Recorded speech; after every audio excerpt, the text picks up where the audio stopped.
There is a fascinating development in the Republican primary for president, which we've been following closely. I don't want to pretend that I'm coming to you today and saying Trump is imminently going to lose this thing. Trump is still crushing everybody. But the case that Nikki Haley is the only person even theoretically in a position to challenge Trump is a case that is stronger every passing day with the polling data that we are seeing. Again, I think unless Trump dies, he's the nominee. But is Nikki Haley going to be the only person to even maybe give the guy a run for his money? Not Ron DeSantis. I think that's becoming obvious at this point in time. Take a look at some of these numbers and let me know what you think.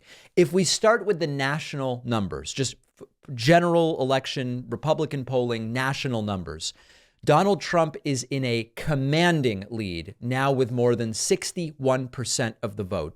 Ron DeSantis is still in second with 13%, but Nikki Haley is now within 3 points of DeSantis at 10. DeSantis 13, Haley 10.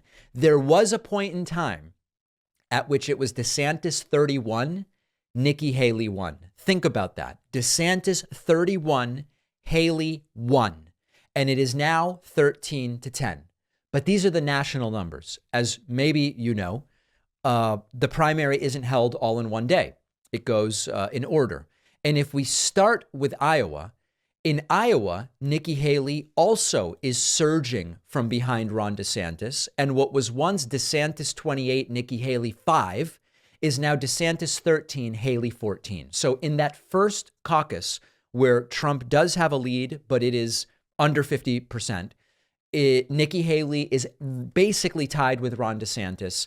And depending on how she does in tomorrow night's debate, depending on what happens between now and when Iowa votes, it's completely plausible that Nikki Haley ties DeSantis in Iowa or actually comes in second place. We then move to New Hampshire. In New Hampshire, Nikki Haley is already easily in second place and is the candidate that is surging the most. In New Hampshire, it's Trump 45, Nikki Haley 19. DeSantis isn't even in third place in New Hampshire. So you could have a situation where Nikki Haley comes in second in Iowa and then second in New Hampshire. That's already much better than anybody has been talking about for a long time. We then move to South Carolina. Now, in South Carolina, the polling is about a month old. That being said, Nikki Haley was already almost doubling DeSantis at the middle of November, with 19 in South Carolina to DeSantis's 10. So once again, this is her home state after all. Nikki Haley looking at a strong second place in South Carolina. She may even be buoyed further by overperforming in Iowa, overperforming in New Hampshire. And then finally, this then next gets us to Nevada. Now, the thing about Nevada is the polling we have is 2 months old.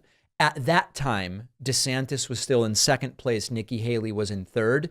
My guess is if we got accurate polling today in Nevada, Nikki Haley's doing way better than this early October, late September poll suggests. And if she does well in Iowa, if she does well in New Hampshire, if she does well in South Carolina, I only imagine that she will do even better in Nevada. So where does this all get us? It still gets us to Trump becomes the nominee, unless he dies or is imprisoned. And even then, I think he might still win the nomination from prison.